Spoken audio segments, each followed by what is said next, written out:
mag-isa para payapa ang bansa. Pagkakaisa ang kailangan, di pa mumulitika. Ang bayan ay unahin at dapat magkaisa. Ayusin ang mga problema ng ating bansa. Ang galit ay alisin at dapat magkasundo. Kung payapa ang ating bansa, aasenso nga tayo. Ang bayan ay unahin at dapat magkaisa. Itigil ang pag-aaway at ang pagkakagulo. Ang galit ay alisin at dapat magkasundo. Kung payapa ang ating INC is for unity at peace for the Philippines.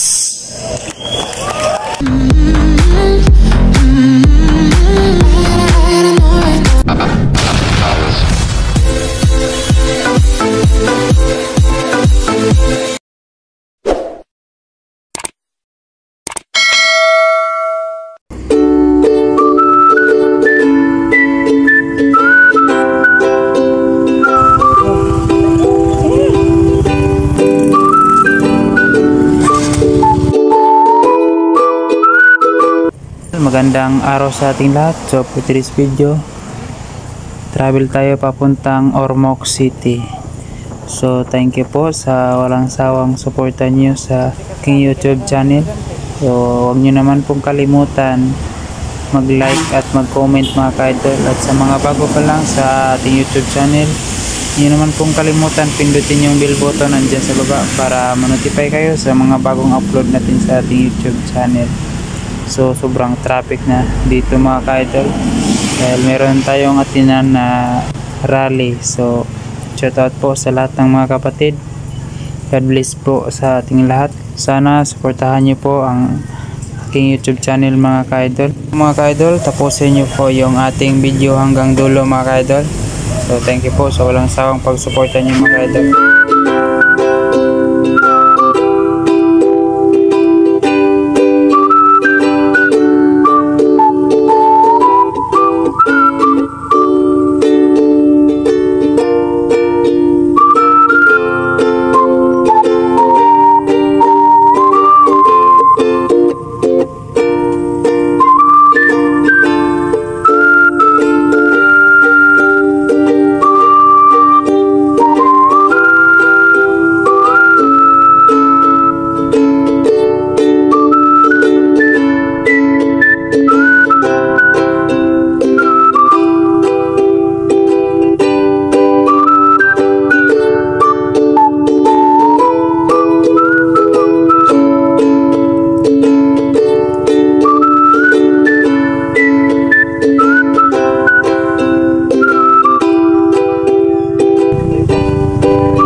Tayo sa Binyo mga ka-idol.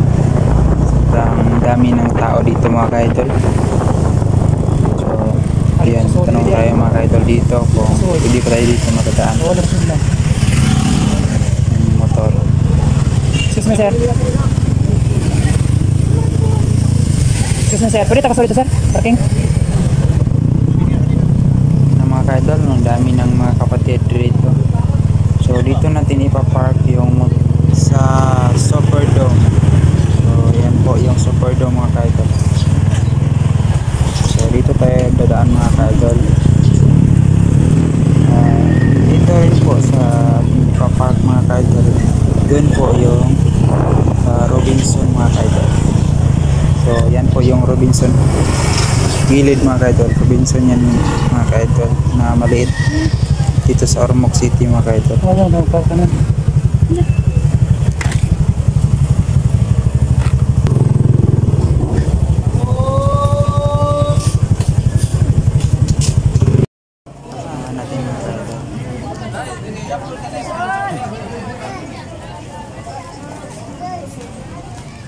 Mga ka-idol, dahil gutom na kami, so magla-lunch muna tayo.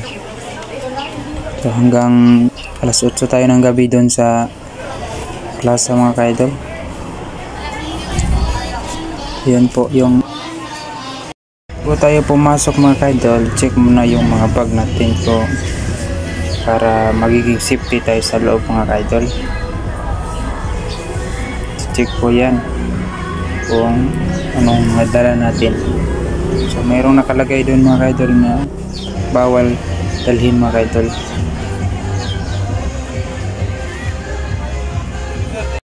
Kapatid, so andito na tayo sa plaza. So ito po yung plaza dito sa Ormoc City mga kaidol. Sobrang laki itong plasang ito mga kaidol. So ayan mga kaidol, ito po yung ating na event ngayon, National Rally Party. So yan, nagsisimula na po yung kunting event mga kaidol, yung kanta at yung so ayan, ito po yung likod ng plaza at likod ng Superdome. So katabi lang po ito sa dagat mga kaidol, at doon yung pantalan mga kaidol. Pantalan yan papuntang Cebu mga kaidol. So ayan.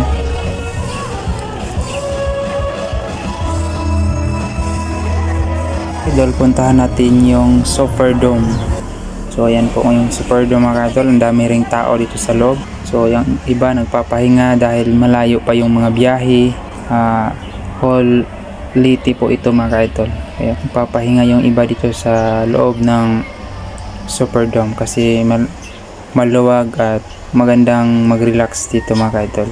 So ayan po yung mga kapatid natin mga kaidol. Sobrang dami. Mga kaidol, huwag kayong magsawang suportahan ng ating YouTube channel at lahat ng ating mga videos mga kaidol. Sana po puntahan nyo mga kaidol. So yan, ito po yung labas ng Superdome mga kaidol. Po yung plaza mga kaidol, sobrang dami na rin pong mga kapatid. So ayan po, God bless po sa ating lahat. Sana wag po kayong magsawang puntahan ng ating mga videos sa ating YouTube mga kaidol. So yan po yung Superdome at dito naman yung plaza mga kaidol. Kaisa! Kapayapaan!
Pinakamagandang ngiti, may premyo. Kunin nyo sa Kamarpin, ha? Yung premyo. Salamat po mga kapatid. Tuloy mo ang ating programa.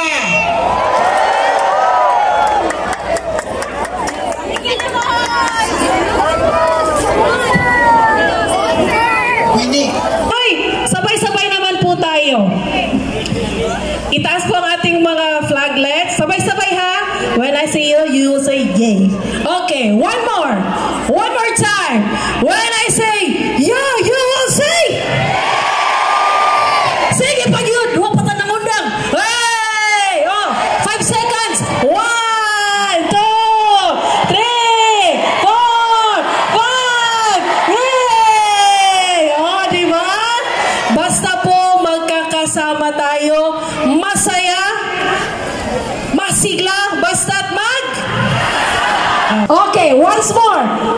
I will say magkaisa, magkasundo, magkaisa, and then itaas po ang ating mga flaglets and wave. Okay? So, kadalawa po yun. Ready? Magkaisa! Magkasundo! Cheer! Ayan! That's how we like it. That's how we do it here in Ormoc City, Leyte. Yes. And now, mga kababayan, magsisimula na po ang ating programa. Sama-sama, mapayapa at masigla po nating tunghayan ang isasagawa nating National Rally for Peace. So please settle down, and in a few minutes po, we will start the program.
Pakinggan po natin si kapatid na Raul V. Ramirez Sr. para sa kaisa at mapayapa tayong nagsasama-sama ngayon dahil sa iisa pong layunin, ipahayag ang ating pakikiisa sa sambayanang Pilipino. Ano po ang nais nating ipakita sa milyong-milyong mga kababayan natin sa buong kapuluan? Nais po nating ipakita na kaisa nila tayo at handa tayong isatinig ang kanilang damdamin at mithiin para po sa isang mapayapa, nagkakaisang Pilipinas. Kung bakit? Sapagkat naniniwala tayong ang kapayapaan at pagkakaisa ay kailangan at mahalaga sa pag-unlad ng ating bansa. Ano naman ang nais nating iparating sa mga namumuno sa ating pamahalaan? Gusto po nating ipaalam sa kanila na inaasam nating mabuti at epektibong pamamahala sang-ayon sa mga ninanais, pinapangarap at totoong kailangan nating mga mamamayan na naghalal sa kanila sa tungkulin. At batay na rin po sa kanilang ipinangako noong nakaraang halalan. Hindi lamang tayo mga narito sa city stage, dito sa Ormoc City ang natitipon, alang-alang sa kapayapaan at pagkakaisa. Tulad po ng alam ninyo, ito pong ating isinasagawa nating National Rally for Peace ay pambuong kapuluan. Kasabay nating nakakatipon ang napakakapal na bilang ng mga kababayan at kapatid natin sa 12 pang dako, 4 pang lugar sa Luzon at 4 sa Kabisayaan at ganun din po sa Mindanao. Hindi lamang lumabas sa magalansangan upang magpahayag ng pakikiisa para po sa kapayapaan at sa kapakanan ng ating bansa. Marami sa ating mga kababayan ang nakikiisa rin sa paraang nanonood po sila sa kanilang telebisyon, sa computer monitor o cellphone o anumang gadget na gamit po nila. Maraming salamat sa kanila pong lahat. At hindi lamang mga kaanib sa Iglesia ni Cristo ang nagkakaisang sumama ngayon rito. Marami pang ibang grupo at samahan ng mga kababayan nating Pilipino ang kasama sa mapayapang pagtitipong ito. Kaisa po natin silang nagsusulong ng pambansang kapayapaan at pagkakaisa. Bagamat meron po silang kani-kanyang opinyon at ang iba't ibang tao sa isang partikular na isyu sa buhay o iba't iba man ang interes, subalit layuning ipagmalasakit ang kapayapaan, kapakanan at kaunlaran ng ating bansa. Tayong lahat ay nagkakaisa. Karapatan nating mga mamamayan ang ganitong pagkilos na protektado po ng saligang batas. Nagkakaisa tayo ng damdamin at isipan na isagawa ito. Inuulit po namin ng may kapayapaan at pagkakaisa. Ito'y para sa kapakanan ng nakararami at ng kabuuan ng ating bansa. Ano po ang hinahangad natin na ibunga ng pagkilos natin ito? Hindi lamang ang matulungan ang mga lider ng ating gobyerno, kundi ang pagtuunan po nila ng pansin ang kapakanan ng ating bansa sa ikalulutas ng mga problemang kinahaharap ng ating mga mahihirap na mga kababayan na pinalalala pa ng mga korupsyon, mga kalamidad, gayon din ang mga kriminalidad at mga bangayang pangpolitika at iba't iba pa. Ang mga ito ang dapat na pagsikapang bakahin ng ating pamahalaan. Kaya sinusuportahan natin ay ang pagkakasundo, hindi po ang bangayan, hindi po ang bintangan at sariling interes. Ang nais natin ay ipagpauna ng mga namumuno sa pamahalaan ang mga kapakanan at ikabubuti ng mas nakararami bago po ang pamumulitika. Gusto nating iparinig sa mga nasa pamahalaan ang damdamin ng sambayanan. Gising kami, hinihintay namin ang paglilingkod ninyo sa kapakanan naming mga simpleng Pilipino, hindi ang pagsusulong ng mga bagay na hindi naman makagagaan sa buhay ng mga kababayan po natin. Mamaya ay higit pang lilinawin ng mga kasama po nating magsasalita ang nagkakaisang layunin natin, kaya tayo po ay payapang nagkakatipon-tipon ngayon. Mga kapatid, mga kababayan na naririto, mabuhay ang bansang Pilipinas! Mabuhay! Mabuhay ang mamamayang Pilipino! Ang susunod pong magsasalita ay ang kapatid na Marvin S. Galitos. Maraming salamat po sa inyong lahat. Kita ng suporta sa pahayag ng Pangulo ng Republika ng Pilipinas, kagalang-galang Ferdinand Marcos Jr. na hindi siya sumasang-ayon sa isinusulong na impeachment laban sa pangalawang Pangulo, Sara Duterte.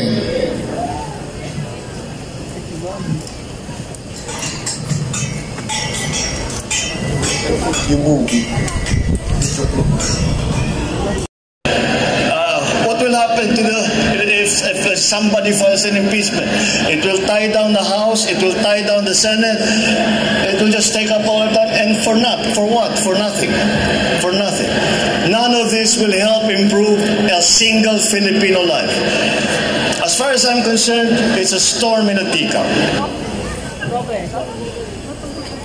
Naniniwala kaming ang pinyong ito ng Pangulo ay para po sa kapakanan ng bansa at para sa sambayanang Pilipino. Ang ganitong posisyon ay hindi lamang nagpapakita ng malasakit, kundi ng malinaw na pag-unawa sa mga tunay na pangangailangan ng ating bayan. Ano po ang sabi ni Pangulong Bongbong Marcos tungkol sa planong impeachment ng ilang samahan laban sa pangalawang Pangulo? Ang sabi po niya, wala itong maitutulong para mapaunlad ang buhay ng kahit isang Pilipino. Tama po ang sinabing ito ng Pangulo, mga kababayan. Maraming mas mahalagang bagay ang dapat pagtuunan ng pansin. Ang impeachment ay hindi lamang pag-aaksaya ng panahon, kundi hadlang din sa pagtugon sa mga pangunahing problema ng ating bansa. Huwag po nating kalilimutan ang oras po ng mga mambabata sa ating pamahalaan ay mahalaga. Kaya dapat ituon ito sa totoong mahalaga para sa mga Pilipino. Kaugnay nito, ano pa po ang komento ng Pangulo tungkol sa planong impeachment? Sinabi pa ng Pangulo na ang impeachment ay isang storm in a teacup o isang labis na pag-aalala o pagtatalo tungkol sa isang maliit o di naman gaanong mahalagang bagay. At sang-ayon po tayo rito, mga kababayan. Ang pagsusulong ng impeachment ay mag-aaksaya lamang ng oras ng Kongreso at Senado. Sa halip na gamitin ang kanilang makahalagang oras para po sa mga makabuluhang usapin tulad ng edukasyon, infrastruktura, serbisyong pangkalusugan, ang mga mambabatas ay magtutuon sa isang bagay na hindi naman totoong makatutulong sa buhay ng karaniwang Pilipino. Kaya sa halip na mag-aksaya ng panahon sa mga isyong magdudulot lamang ng pagtatalo, ng mga hidwaan, at ng mga bangayan, ng mga ating mga kailangang tugunan agad. Mga kababayan, hindi po ba totoo na kapag itinuloy ang impeachment, ang magtatalo-talo ay hindi lamang ang mga mamamayan, kundi maging ang mga mismong government official. Iyan po ang ayaw ng maraming Pilipino. At yan din ang ayaw ng mga kaanib ng Iglesia ni Cristo. Kaya mahalagang alalahanin po natin ang sinasabi sa Filipos 2:3 hanggang 4, sa magandang balita, Biblia na. Huwag kayong gumawa ng anumang dahil sa pansariling layunin o pagyayabang. Sa halip, bilang tanda ng pagpapakumbaba, ituring ninyong higit ang iba kaysa inyong sarili. Pagmalasakitan ninyo ang kapakanan ng iba at hindi lamang ang sa inyong sarili. Ang mga talatang ito ay isang paalaala sa ating lahat, lalo na sa mga nasa posisyon ng kapangyarihan. Ang kanilang tungkulin ay maglingkod para sa kapakanan ng mamamayan, hindi para sa pansariling interes, at lalong hindi para maghasik ng pagkakampi-kampi dahil lang sa hangaring humawak ng kapangyarihan. Marahil ay walang sino man ang sasang-ayon sa gayong uri ng leader. Ang pamamaraan nila ay divide and conquer. Mag-uudyok sila ng mga pag-aaway-away para magawa nilang agawin ang kapangyarihan at sila ang mapwesto sa poder. Kung nangyari man yan sa ibang mga bansa, sana ay hindi mangyari iyon sa ating bansa. Kaya nagkakaisa tayong nananawagan sa mga namumuno sa pamahalaan na huwag sana nilang payagang mangyari ang gayon sa atin. May kasabihan nga na united we stand, divided we fall. Tayo pong naririto, tinututulan natin at ayon sa makakaya natin ay huwag nating payagan fall. Tatandaan po natin, kapag nagtatalo-talo ang mga nasa pamahalaan, apektado ang taong bayan.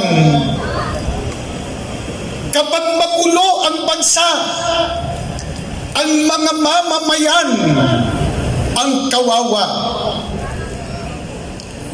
Dahil dito, pansinin po ninyo ang mga placard na hawak-hawak ng ating mga kasama. Ano po ang ating panawagan? Isa-isahin po natin. Aming kahilingan, kapayapaan ng bayan. Problema'y lutasin, huwag palakihin. Serbisyo, huwag sariling benepisyo. Mamamayan ang unahin, huwag sarili. Aming kahilingan, kaunlaran ng bayan, magkaisa para tumatag ang ating bansa. Magkaisa, huwag mang-isa.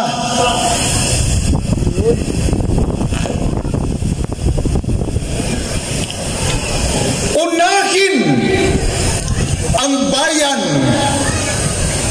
huwag bangayan. INC is for unity.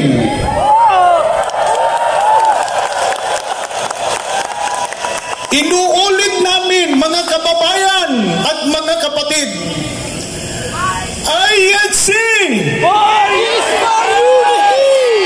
is for unity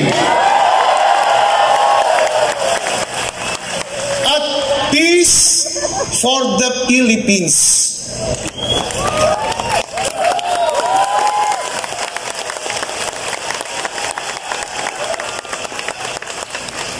Bakit po ganito ang ating mga panawagan? Kasi ayaw namin ng kaguluhan.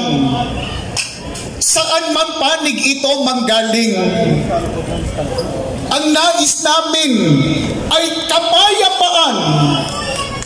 At kung may mga naging awayan, hindi po ba ang tama ay pagsikapang malunasan ito at magkasundo-sundo alang-alang sa bayan. Sa pagkakaisa at sa kapayapaan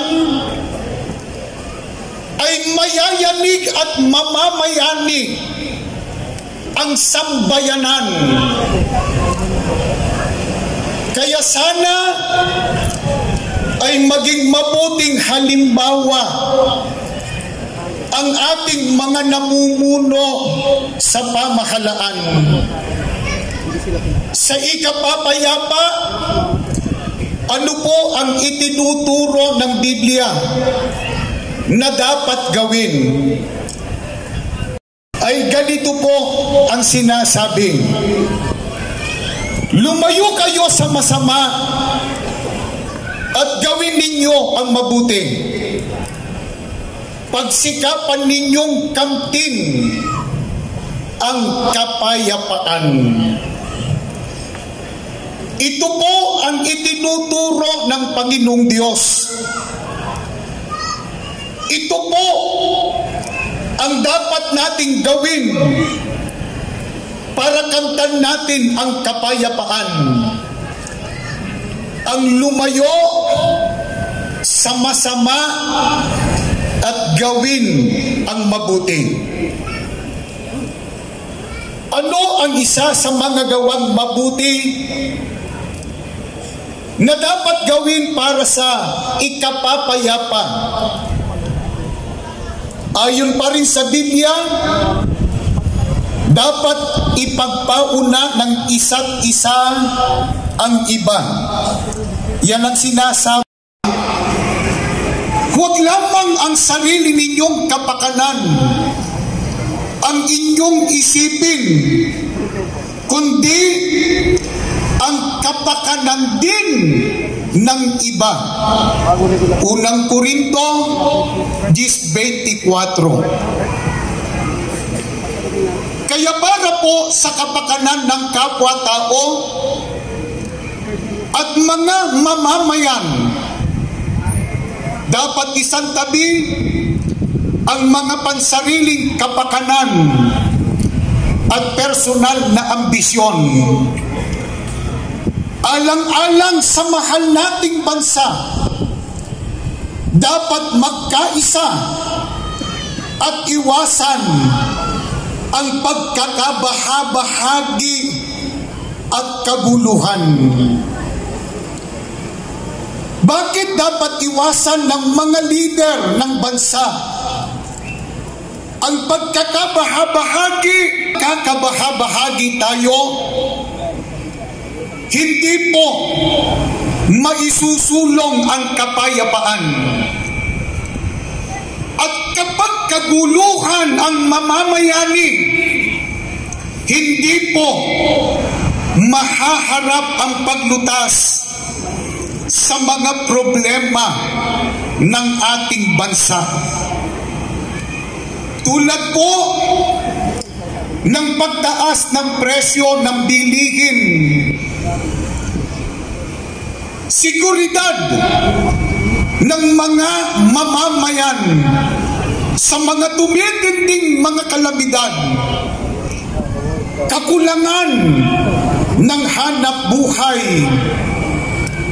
kriminalidad, insurgency, at marami pang iba. Ang mga ito ay nakapagpapalala lamang ekonomiya at nagpapabigat sa mabigat ng kalagayan ng pamumuhay ng karaniwang Pilipino. Ito ang hinihiling natin sa mga namumuno sa pamahalaan na pagkaisahan din nilang pag-ukulan ng matamang atensyon at pag-aasikaso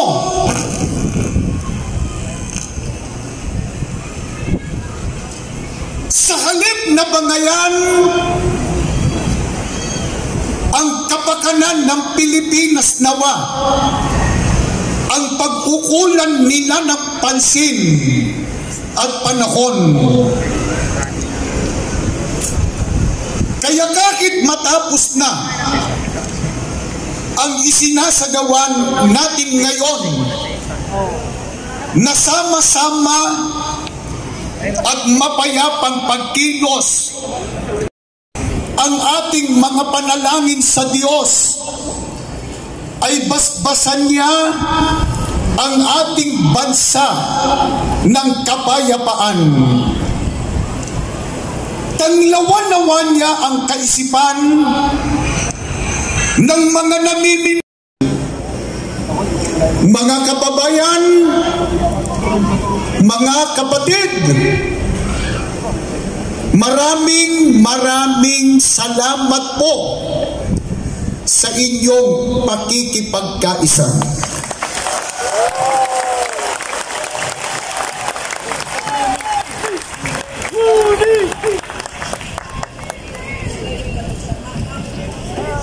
Once again po, ating itaas ang ating mga placard at ating mga flaglets at sabay-sabay po natin itong iwagayway.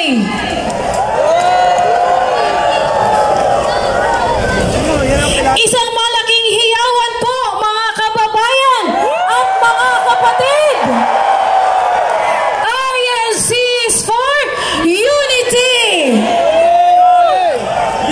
Minsan pa po, itaas ang ating mga flaglets, ang ating mga placard, at sabay-sabay po tayong maghiyawan at iwagayway ang ating mga dala.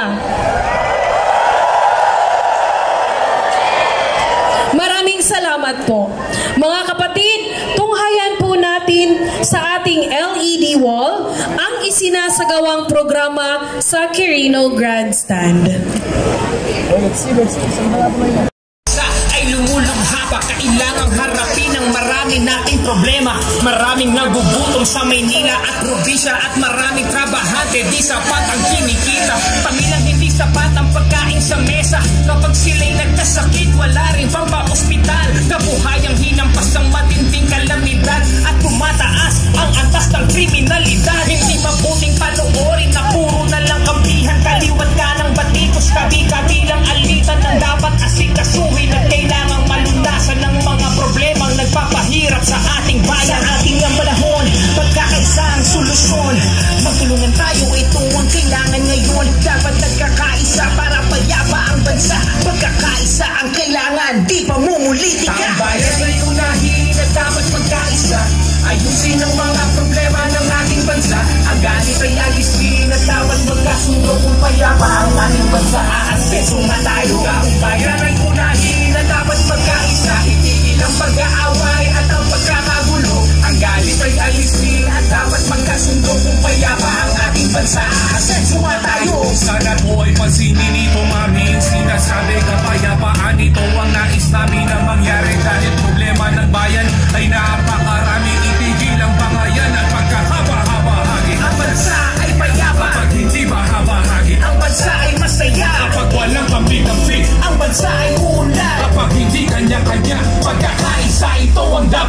magawa. Panahon na para harapin mga problema ng bansa. Sa pagbangabangayan ng bayan ng nagdurusa, nauubos lang ang oras sa hindi mahal. Ilan lang madawag ng ubusin ng oras sa hindi mahalaga. Ang bigyan ng panahon, kinabukasan ng bansa. Taong bayan ay unahin na dapat magkaisa. Ayusin ang mga problema ng ating bansa. Ang galit ay alisin at dapat magkasundo. Kung payapa ang ating bansa, aasenso nga tayo. Taong bayan ay unahin na dapat magkaisa. Itigil ang pag-aaway at ang pagkakagulo. Ang galit ay alisin at dapat magkasundo. Kung payapa ang ating bansa, aasenso nga tayo. Magkakaisa ang kailangan, hindi pagpupulitika. Ang galit ay unahin na dapat magkaisa. Ayusin ang mga problema ng ating bansa. Ang galit ay alisin na dapat magkasundo. Kung payapa ang ating bansa, aasenso nga tayo. Ang bayan ay unahin na dapat magkaisa. Itigil ang pag-aaway at ang pagkakagulo. Ang galit ay alisin na dapat magkasundo. Kung payapa ang ating bansa, aasenso nga tayo. Alam mo ay matinong ito ang aming sinasabi. Payapaan ito ang nais namin na magkakaroon. Ang problema ng bayan ay napakarami. Itigil ang pagkakaya ang pagkakabahagi. Ang bansa ay mayabang at hindi mahabahagi. Ang bansa ay masaya at walang kapit-kapit. Ang bansa ay unad at hindi kanya-kanya. Pagkakaisa ito ang dapat nating magawa. Panahon na para harapin mga problema ng bansa. Sa pagbabayan ng bayan, rusa, nauubos na ang oras ay hindi mahalaga. Ang bigyan ng panahon, kinabukasan ng bansa. Panahon na para harapin mga problema ng bansa. At magkaisang lahat mga hindi halagang bansa. Huwag kang ubusin ang oras na hindi mahalaga. Ang bigyan ng panahon, kinabukasan ng bansa. Tawagan na yung sabi ng dapat magkaisa.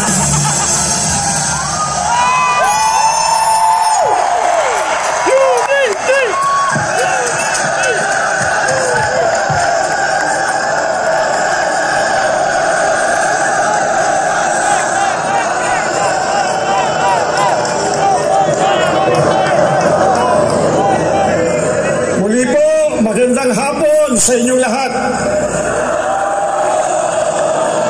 Tulad po ng alam natin, ang layunin ng pambansang rally na ito ay para sa kapayapaan. Kapayapaan ng ating bansa. Ngunit,